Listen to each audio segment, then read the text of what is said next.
जूझते, उनको समझाते, उनकी आलोचनाओं को सुनते, उनकी गालियों को सुनते, क्योंकि शिष्य बनना बहुत कठिन है। आलोचना करना, गुरु की आलोचना करना तो बहुत आसान है, कुछ भी कह देना बहुत आसान है, मगर क्या आप अपने कर्तव्य का पालन कर रहे हैं? क्या आपके हृदय में गुरु के प्रति प्यार है? क्या आपने उनको पहचाना है? क्या आप में गुरु को पहचानने की क्षमता है? यदि आप में पहचान क्षमता है तो फिर तो आप तो खुद ही गुरु बन गए, फिर तो आप सर्वज्ञ बन गए। क्या आपने गुरु ने आपको इतना समर्थ बनाया कि आप गुरु की परीक्षा ले सकें? गुरु कब कौन सा आपकी परीक्षा ले रहे हैं, क्या उस परीक्षा के लिए आप सन्नद्ध हैं, तैयार हैं? आप नहीं हैं। इसलिए मैंने ये कहा कि पिछले 500 वर्षों में, पिछले 1000 वर्षों में गलतियां दोनों तरफ से हुई हैं। गुरु भी वैसे गुरु नहीं रह पाए, लालची हो गए, स्वार्थी हो गए, कामांध हो गए, फ्रॉड हो गए, धूर्त हो गए, मक्कार हो गए, हुए।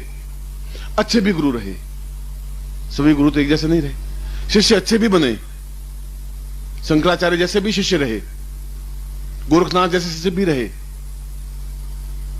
और हल्के शिष्य भी बने, जिनके ओठों पर गुरु के प्रति निंदा और गुरु की निंदा सुनना और निंदा करना अपने आप में उतना ही पाप है, उतना ही अपराध है।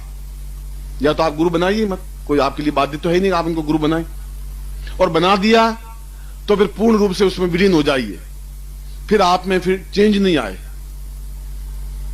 कोई आपके लिए बाध्यता नहीं है कि आप गुरु दीक्षा लें, कोई जरूर नहीं है कि मैं आपको दीक्षा दूं, वो आप दीक्षा लें।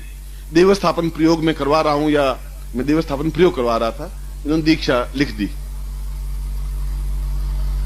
और देवस्थापन दीक्षा अपने आप में पूरे शरीर को निचोड़ करके प्रदान करना होता। अभी मैं श्रीवास्तव को यही कह रहा था कि तुम्हें प्रयोग था, दीक्षा कैसे कर दिया?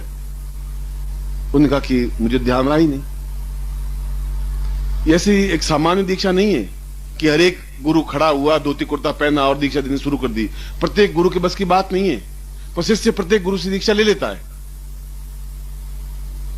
अगर ऐसे ही सब गुरु, प्रत्येक व्यक्ति दीक्षा देने में समर्थ है, तब तो फिर घास फूस, तिनका, मच्छर, मक्खी, जो भी भगवे कपड़े पहन लिए वो, और सफेद कुर्ता धोती पहन लिया वो, फिर सभी दीक्षा दे ही रहे हैं, पूरे भारतवर्ष में दे ही रहे हैं, और सभी के प्रति मेरा नमन है।